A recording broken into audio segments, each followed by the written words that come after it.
They say loyalty pays off. I believed that until I spent 3 years giving every drop of my energy to Delacourt and Hale Consulting, and all I got was a pat on the head and a smaller bonus than the interns who barely knew how to format a deck.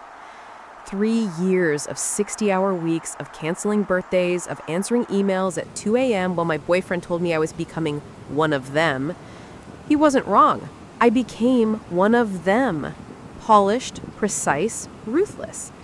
Except I didn't have the power. My boss did. Victoria Delacourt. Blonde, immaculate, every outfit screaming old money elegance with just enough edge to say she earned it. She was the kind of woman who made you want to prove yourself, and then punished you for trying too hard. Monday mornings with Victoria were a performance. Her office smelled like gardenias and ambition.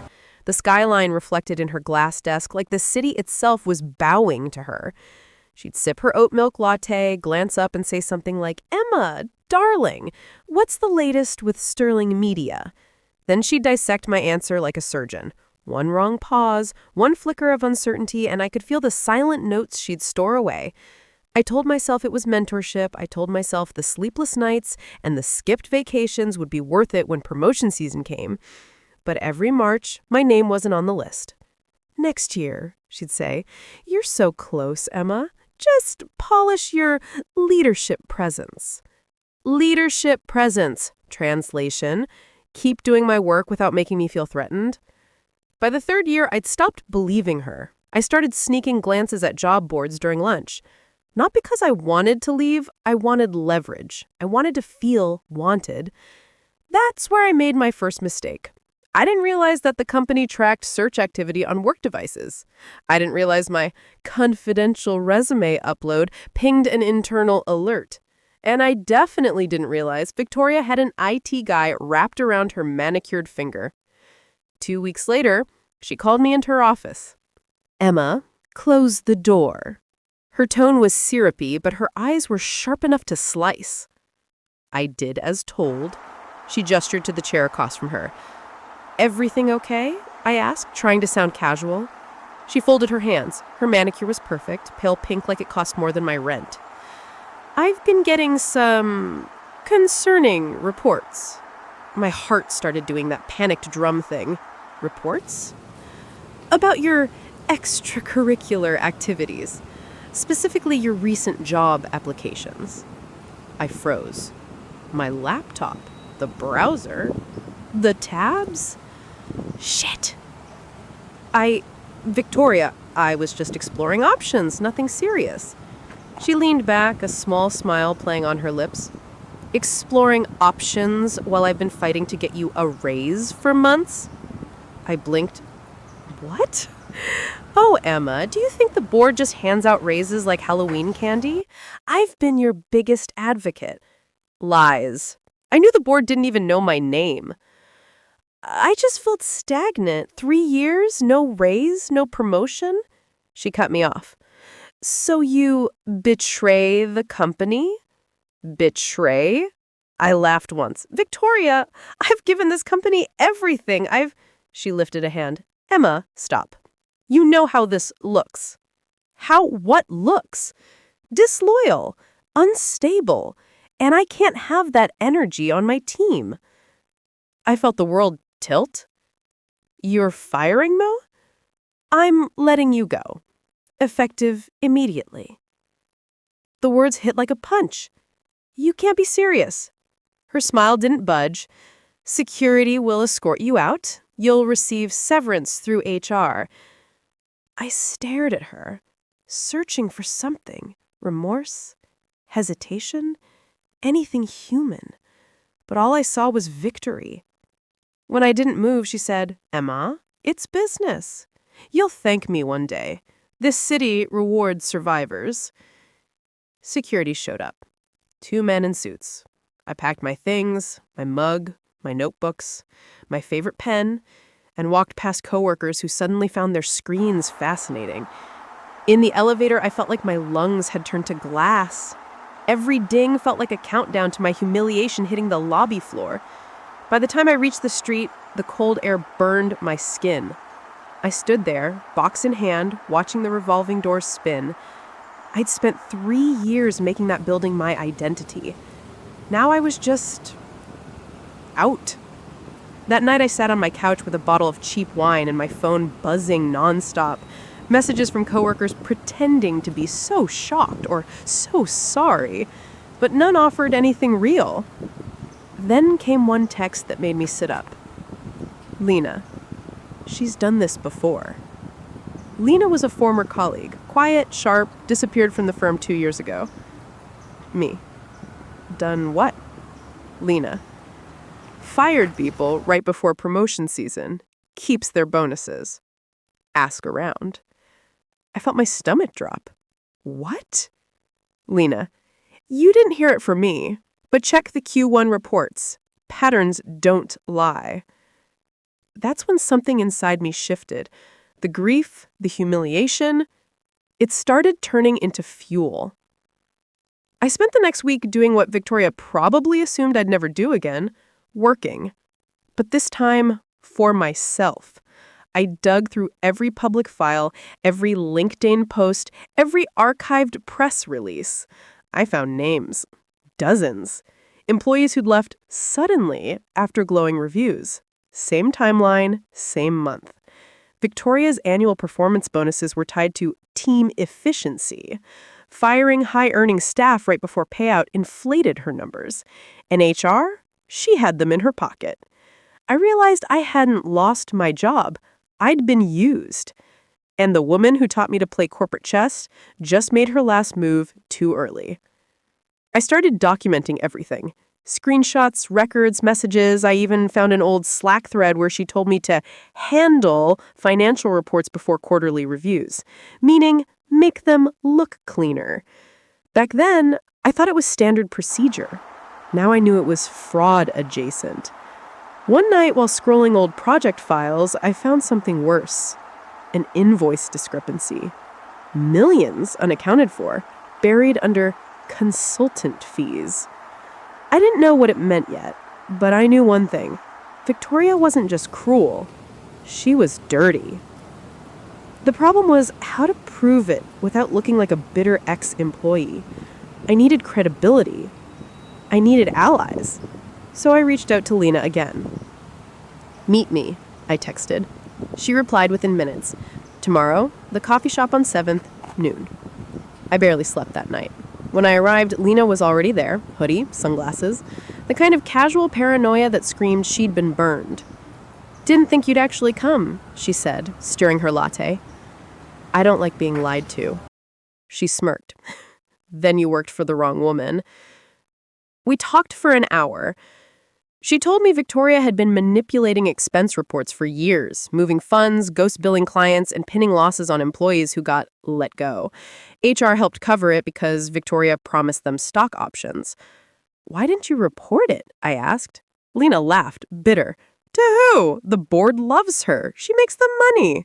I leaned back. Then we make her cost them money. She studied me. You serious? Dead serious. Lena smiled for the first time. Welcome to the rebellion. That night we started planning. Carefully, quietly. We'd gather evidence. Not emotional rants, not rumors. Solid, documented proof. Lena still had old logins from her time as a project manager. I had access to shared drives that hadn't been deactivated yet. Every night I'd sit in my apartment, lights off, laptop glowing, the city humming outside my window, piecing together the puzzle of Victoria's empire. And with every file I opened, my anger turned sharper, more focused. Then came the rehook, the message that changed everything. A blocked number. You're not the first to try, Emma, but you might be the last. When I saw that message, you're not the first to try, Emma, but you might be the last, I just stared at my screen until my reflection blurred in the glass. My heart was pounding so hard, it sounded like static in my ears. The number was blocked, no name, no trace, just that sentence sitting there like a threat wrapped in politeness. I tried to laugh it off. Maybe it was a prank. Maybe Victoria caught wind that I was digging and set her IT lapdog to scare me. But the tone, it didn't sound like her. It sounded like someone who'd seen this movie before and knew how it ended. I locked my door that night. Twice. And for the first time in a long time, I dreamed about work. Not the kind of dream where you forget a deadline, but the kind where you're running through an office with no exits, every hallway looping back to your boss's smile. The next morning, Lena texted. Lena, you okay? Me. Got a weird message last night. Lena. From who? Me. No idea. Said I'm not the first to try. Lena. Then we're getting close. That both comforted and terrified me. Lena wasn't scared of much. She'd already lost her job, her reputation, everything. She was too far gone to fear a warning. But me? I still had something to lose. A career, a name, the hope that maybe I could come back from all this. I wanted justice, but I also wanted peace. And those two rarely hold hands. By Friday, we'd gathered enough data to see the outline of a scandal forming. Falsified reports, duplicate invoices, ghost vendors. Lena had a whole spreadsheet, color-coded, labeled, terrifying. This is millions, I whispered, scrolling through. At least, she said. And she's been doing it for years. You see those transfers? Cayman accounts, classic. How do you even know all this? You forget, I used to be her favorite until I asked too many questions. I glanced up at her. What happened? She found out I was dating a journalist, said it was a conflict of interest. Was it? Maybe, Lena said with a small smile, but it's about to come in handy. My stomach flipped. You still in touch with him? Sometimes. Could we trust him? We'll find out. That weekend, I met Lena's ex, Ryan Carter, at a small rooftop bar in Soho. He looked like every investigative reporter you'd expect to meet in a drama. Wrinkled button-up, 5 o'clock shadow, eyes that missed nothing. He shook my hand. So you're the whistleblower. I'm the unpaid therapist for a corporate narcissist, I said. He grinned. Even better. Over the next 2 hours, we laid everything out. The emails, the patterns, the money trail. Ryan listened, asked sharp questions, and then said something that made my blood run cold. If this is real, Victoria's not the only one involved. Someone higher up signed off on these transfers. I frowned. You think the board knows? If they don't, they will soon. But first, you need airtight proof. Screenshots aren't enough. We need audit logs, bank records, client confirmations. That's impossible, I said. I don't have that kind of access. Then find someone who does. He leaned in. You ever hear of a guy named Marcus? I froze. Victoria's finance lead? Yeah. Word is he got demoted after a misreporting incident. He might be sitting on something. Lena nodded. He disappeared off LinkedIn after last year's bonuses. I'll find him. 2 days later, she did. Marcus lived in Jersey now. Out of work. Angry. Perfect. When we showed up at his apartment, he looked surprised but not shocked. He said, Victoria finally pissed off the right people, huh? Letting us in. His place was cluttered with boxes, old financial binders, and a dog that looked like it had seen too much. You kept records, I said. Of course I did. You think I'd let her bury me without insurance? He opened a file drawer and pulled out a folder thick enough to break a nail. Inside were copies of internal memos, signed statements, and digital screenshots printed out old-school style. It was all there. The fraud, the manipulation, the falsified expense reports under employee error. You leak this and she's done, Marcus said. But if my name's on it, I'm toast too. We'll protect you, I promised. He looked at me for a long time, then nodded. You better. We left with the folder. Lena clutched it like it was gold. This is it, she whispered. We have her. But part of me hesitated. It's not just her. Ryan said someone else is pulling strings. Then let's cut all of them. We agreed to meet Ryan the next evening to go over the evidence. But when I got home that night, something felt off. My apartment door was slightly open. My heart jumped into my throat. I pushed it slowly, every muscle locked. The lights were on. My laptop was on the floor, files open, screens minimized. Someone had been here. I checked the bedroom, the bathroom, the closet, empty. But the air felt wrong, cold, violated. My phone buzzed, unknown number again. Message: you should have stopped. I froze. Another message came. Now it's too late. I dialed Lena, straight to voicemail. I called again, nothing. My pulse was sprinting. I didn't sleep that night. I just sat on the couch holding my phone like it was a lifeline. At 6 a.m., Lena texted. Sorry, battery died. You okay? Me. Someone broke into my apartment. Lena. What? Me. They went through my files, my laptop. Lena, you need to get out of your place, now. I packed a bag and went to stay with a friend from college, Sarah. She was the kind of friend who didn't ask questions, just handed me coffee and said, "You're safe here." For a few days, I tried to calm down. I even considered walking away.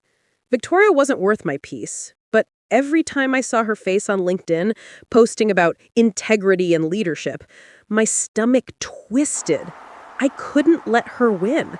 Not after everything she took from me and from everyone else. On Thursday, Ryan texted. Ryan, we're running the story next week. You sure you're ready? Me. Do it. He replied with a thumbs up emoji, like we weren't about to light a match to $1 billion firm. That night, I walked to the corner store near Sarah's place. The air was cold, sharp, smelled like rain. I bought a coffee, took a sip, and saw something that made me stop mid-step. Across the street, a black car idling. Tinted windows. The same one I'd seen parked near my building. Coincidence, maybe? But when I turned to walk back, it pulled out slowly, like it wanted me to see it leave. My phone buzzed again. Message: you're being watched. I almost dropped the cup. My breath came fast, shaky. I ran back to Sarah's and locked the door behind me. My hands wouldn't stop trembling. I called Ryan. Someone's following me. He said, calm down, could be nothing. Ryan, they broke into my apartment. Silence. Then, okay, I'll call someone I trust. Lay low for a few days. The next morning, I woke to 20 missed calls. From Lena, from Ryan, from a number I didn't recognize. When I finally called Lena back, her voice cracked. Emma, Ryan's gone. My chest went cold. Gone where? They found his car by the river. No. Police are calling it an accident. I sat there, the room spinning, the coffee untouched. Accident. Sure. And I was just unlucky. This is getting dangerous, Lena whispered. We need to stop. I stared at the window, at the skyline that used to mean ambition. Now it just looked like teeth. No, I said quietly. We finish it. Emma, she's not walking away from this. That night, I pulled out Marcus's folder again. There was one document we hadn't looked at closely before, a financial authorization letter. It had Victoria's signature and another one. The board chairs. I whispered his name out loud. Richard Hale. The Hale in Delacourt and Hale, the reason she had always been untouchable. She wasn't just powerful, she was protected. And if we wanted to win, we'd have to go higher. I grabbed my phone and texted Lena. Me, forget taking her down quietly. We're going public. Lena, you sure? Me, she started this in the boardroom. Let's end it there. And that's when the rehook hit. Loud, sharp, unexpected. A knock at the door. 3 times, slow, measured. Then a voice through the wood. Emma, it's Victoria. We need to talk. If fear had a sound, it'd be that faint click my phone made when I opened the message. You're not the first to try, Emma, but you might be the last. I stared at it so long my reflection blurred in the screen. I tried calling the number, blocked. Texted back, undeliverable. My first instinct was denial. Maybe it was some automated threat, some weird coincidence. But deep down, I knew better. Someone was watching. Someone inside. That night I couldn't sleep. Every shadow in my apartment felt like it was breathing. I kept replaying every conversation, every hallway glance at the firm. Who knew? Who had seen me digging? And most of all, why warn me instead of stopping me? The next morning I met Lena again, this time in the back of a bookstore cafe. "You look like hell," she said, sliding me a black coffee. "Someone texted me last night," I said. "They know we're looking." Her face tightened. "Show me." I passed her the phone. She read the text, exhaled, then said quietly, "Then we're getting close." Close to what? The money trail. She opened her laptop and pulled up files she'd recovered. Offshore transfers, shell vendors, fake consultancy contracts. Each document connected back to one recurring name, VD Strategies. Victoria's initials, I muttered. Exactly. She built her own ghost company to funnel bonuses. And you know what's crazy? She's been using employee IDs to process fake expense reports. Identity theft? Corporate identity laundering, Lena corrected. Cleaner. Harder to trace. My stomach turned. She's stealing from the firm, from her own people. And the board probably thinks she's their golden child.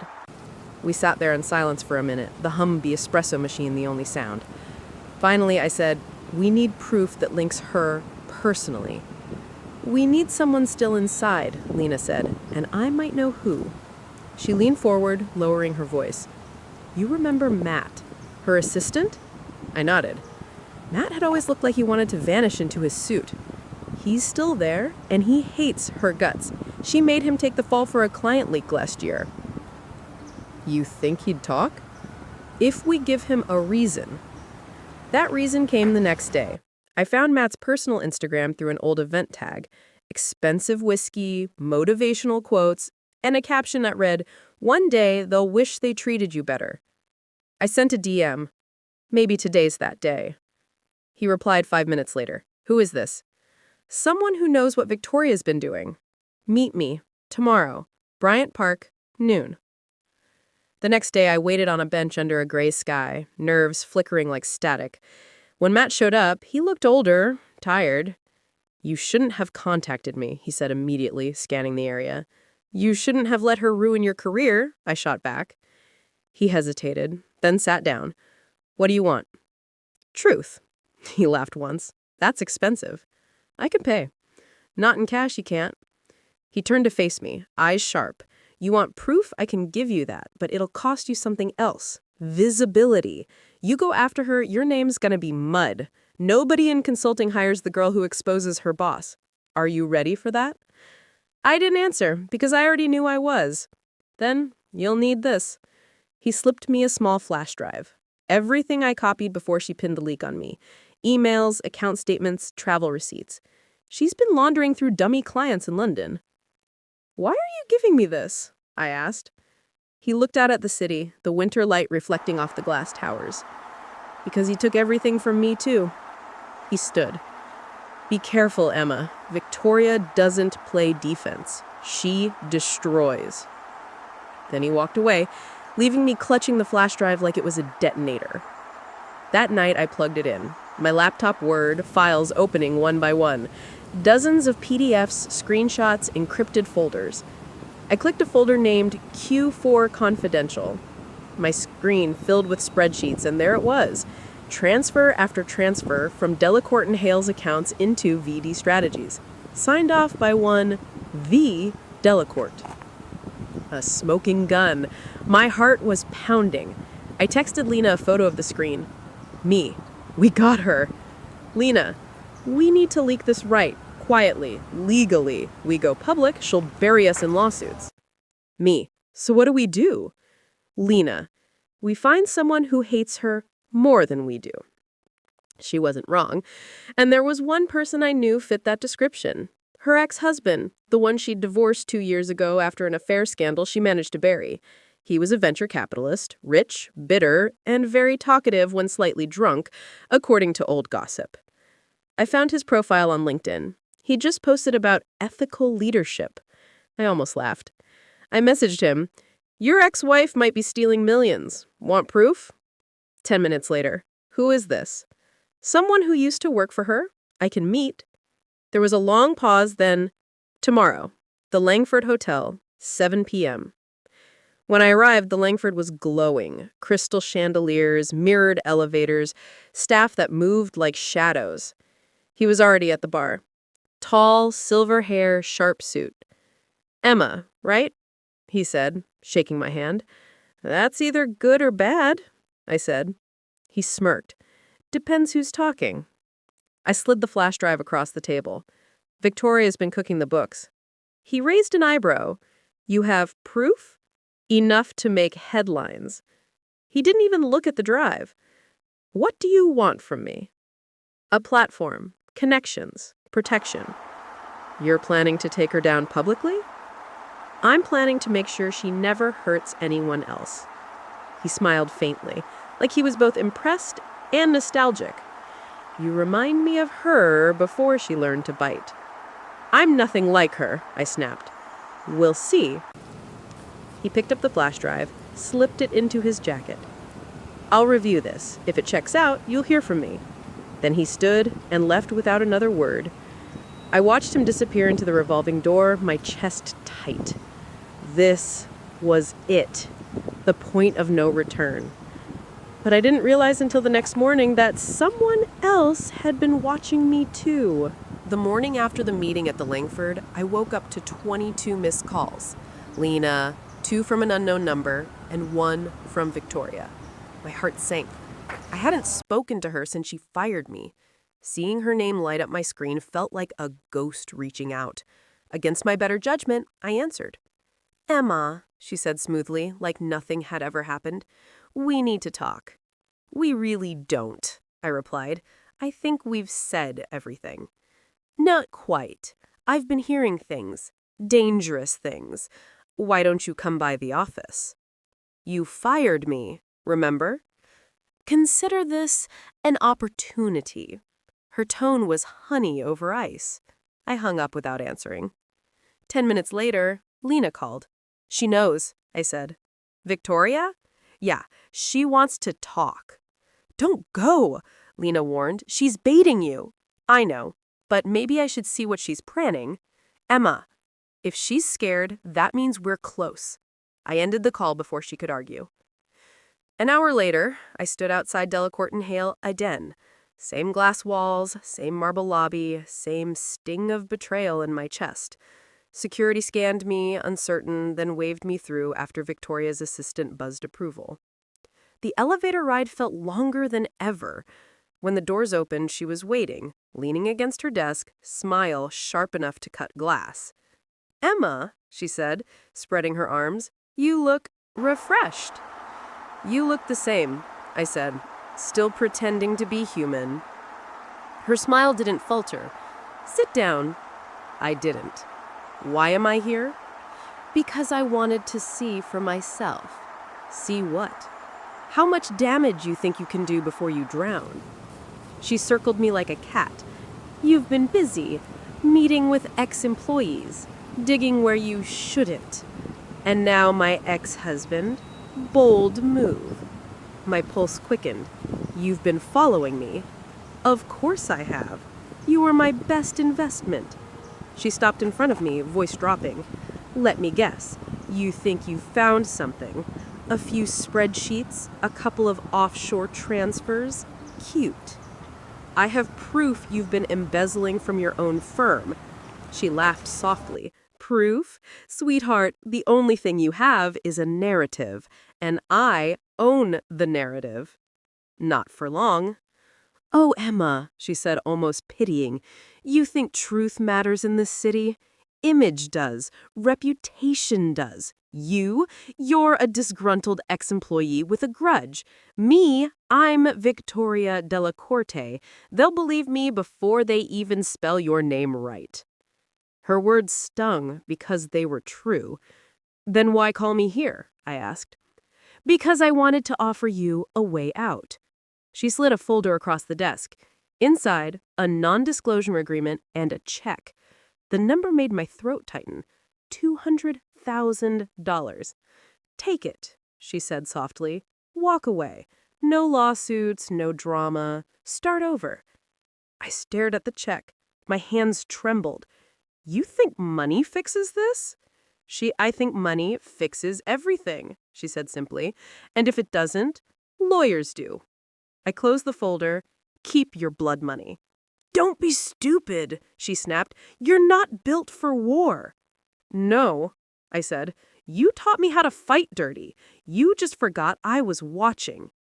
For the first time, her expression cracked. You're making a mistake. No, you made yours when you underestimated me. I walked out, ignoring her voice calling my name. My heart was pounding all the way down the elevator. By the time I reached the street, I felt like I'd escaped a lion's den. Lena was waiting in a car parked across the block. So, she asked. She tried to buy me off. Classic Victoria. It gets worse, I said. She knows about the ex-husband. Shit! We need to move faster. Over the next week, everything blurred. Lena reached out to a contact at The Ledger, one of the city's biggest financial journals. A reporter named Ava Moreno agreed to meet. You realize what you're doing could destroy careers, Ava said. Good, I replied. Start with hers. Ava spent hours reviewing files, cross-checking data, verifying sources. If this holds up, it's not just embezzlement, it's securities fraud. I exhaled. Then print it. Not yet, she said. We'll need statements from victims, whistleblower testimony. Lena nodded. We can get that. You sure? Ava asked, skeptical. You'll be naming names. We're done being silent. Ava studied me for a long moment, then smiled. You've got fire. I'll be in touch. For a brief second, I felt hope. Maybe this was it, the beginning of the end. But that night, everything collapsed. I came home to my apartment door slightly open. My stomach dropped. I pushed it gently. The lights were on. My laptop, gone. My files, gone. Drawers open, paper scattered. Panic flooded through me. I called Lena immediately. Someone broke in, I said, breathless. Everything's gone. Oh my God, Emma, you need to get out. Stay with someone tonight. They took the drive. You backed it up, right? I hesitated. Not everything. Silence. Emma? I know, I screwed up. Then we're dead in the water, she whispered. I sank onto the floor, trembling. She did this. You can't prove it. Yet. That night, I didn't sleep. I sat in the dark, staring at my empty desk, realizing Victoria wasn't playing defense anymore. She was on the attack. The next morning, an email hit my inbox. No subject line, no sender ID, just one sentence. Stop digging, or the next thing missing will be you. I didn't move for hours. That email glowed on my screen like a threat carved in light. Stop digging, or the next thing missing will be you. Every nerve in my body screamed, run. But something colder took over. I wasn't scared anymore. I was furious. By morning, I'd packed a bag and gone to stay with Lena. Her apartment smelled like burnt coffee and rebellion. She looked up from her laptop as I walked in. You look like hell, she said. Thanks. Someone broke into my place, took everything. Victoria, she muttered. She's panicking. Then we're close, I said. But we can't play defense anymore. We hit back. How? We leak her ourselves, but smart. Not through a paper, through her world. Lena frowned. You mean social? Exactly. The firm's obsessed with image. She built her empire on perception, so we burn it in the same spotlight. For the next 2 days, we built a digital trail. I still had fragments of Matt's files stored in encrypted emails, old project attachments, and screenshots from Slack. Lena cross-referenced the invoices, and we matched them against Victoria's fake vendors. Piece by piece, we rebuilt the case. But this time we packaged it like a presentation, something that would look clean, irrefutable, viral. We even timed the drop from Monday, 9 a.m., prime LinkedIn chaos hour. You ready for this? Lena asked that night. I was sitting on her couch scrolling through Victoria's picture-perfect feed. She posted about women empowering women, I said bitterly. She's about to empower the FBI. Emma, Lena said quietly, once this goes live, your name will be everywhere. You sure? I've been erased once already, I said. I'd rather burn than vanish again. Sunday night was a blur of coffee and code. Every keystroke felt like revenge humming through my veins. When the clock hit 9 a.m. Monday, I clicked post. The video loaded, slides of financial statements, screenshots, and a voiceover explaining every step of her fraud. My voice, calm, controlled, angry. Within minutes, it started spreading. Likes, shares, comments, then headlines. Delicart inhales scandal? Ex-employee alleges corporate fraud. Luxury empire under fire. My notifications exploded. Calls from unknown numbers, texts from ex-coworkers. Is this real? Oh my God, Emma, what did you do? By noon, the story had hit the ledger. Ava called me. You lit a match, didn't you? I told you, I wanted it public. Well, congratulations. You just crashed their stock. Good. But the victory was short-lived. That afternoon, a black SUV pulled up outside Lena's building. Men in suits. Not cops. Corporate security. They're here, Lena hissed, peeking through the blinds. How did they find us? Probably my IP. You didn't use a VPN? You didn't think she'd send a hit squad? The intercom buzzed. A voice. Miss Torres, we have a delivery. Yeah, a subpoena, she muttered. We grabbed our laptops and bolted through the back stairwell. By the time we hit the alley, the SUV doors were opening. Keep moving, Lena said. We ran through the freezing air, ducked into a side street, and didn't stop until we reached a diner 6 blocks away. My hands were shaking as I stirred my coffee. She's coming for us. No, Lena said. She's cornered. Big difference. You think she'll go to jail? If we can get the files to someone who will actually move. That's when Ava texted. Do not talk to anyone. SEC investigating. They want you in for statement. She's under investigation, Lena said, reading over my shoulder. That's fast. Guess she pissed off the wrong investor. Her ex-husband. He must have handed over the drive. My phone buzzed again. Unknown number. I answered. Silence. Then a voice I knew too well. You think this is justice? Victoria said. My blood went cold. You stole people's money. I exposed you. You destroyed innocent employees. The firm's collapsing. People are losing jobs because of you. You did that. No, Emma. We did that. You wanted power. You've got it. Let's see if you can survive it. The line went dead. I felt the weight of her words sink in. She wasn't wrong. The firm's downfall wasn't clean. It was chaos. Hundreds of employees, some complicit, some not, were suddenly jobless. And my name was everywhere. They're painting you as a whistleblower with a vendetta, Lena said, scrolling through headlines. The board's blaming you for leaks. Let them, I said. The truth's out. But that night, when I walked home alone, the city felt colder, empty.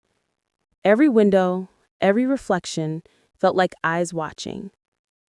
I'd won, but I'd also burned everything. My career, my privacy, my peace.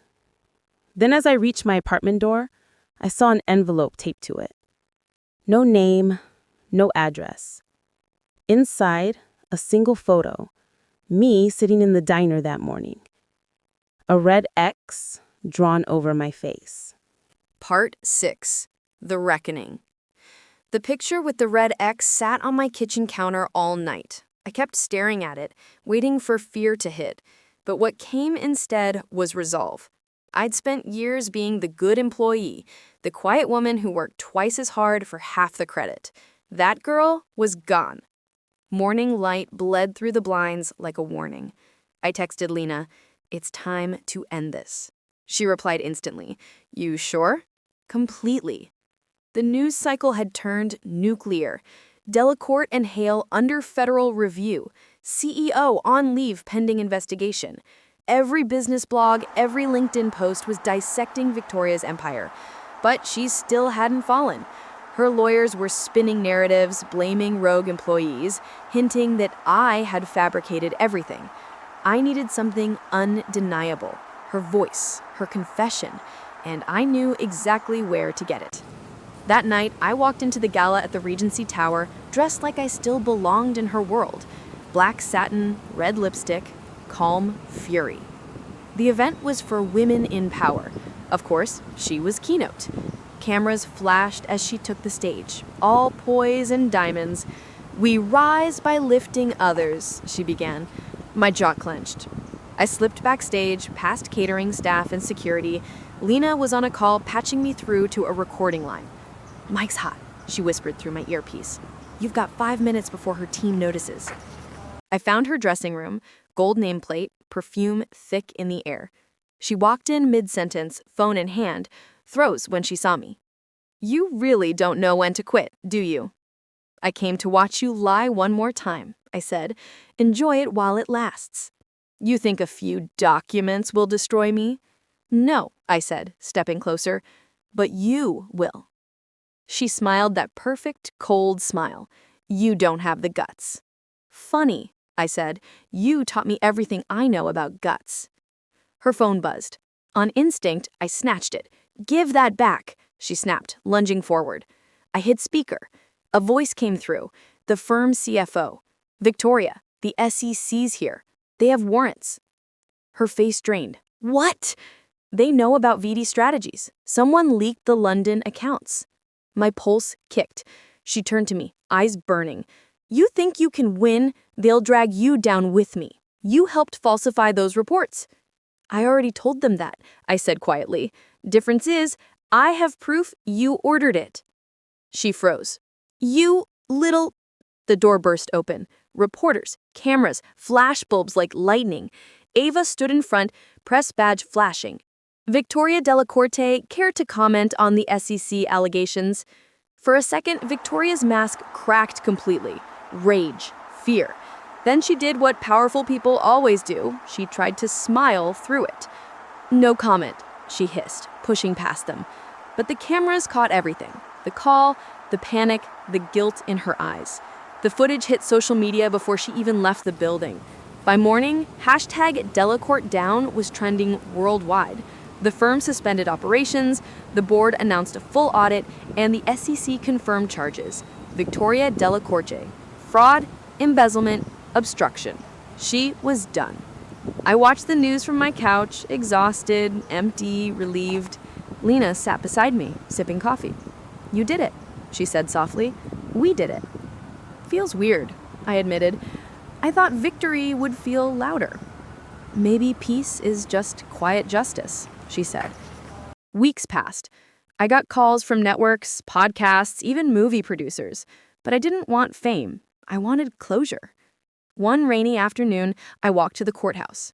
She was there, being escorted in handcuffs, still wearing pearls. Our eyes met. She smirked like she still had some control left. I just smiled back. She looked away first. Later that day, my inbox pinged. Email from an unknown sender. "You changed the game. Need someone like you on my new ethics task force. 6-figure salary. Interested?" I stared at it for a long time, then typed, "Maybe." Outside, the city lights flickered like redemption. I thought about the woman I'd been. Overworked, underpaid, unseen, and the one I'd become.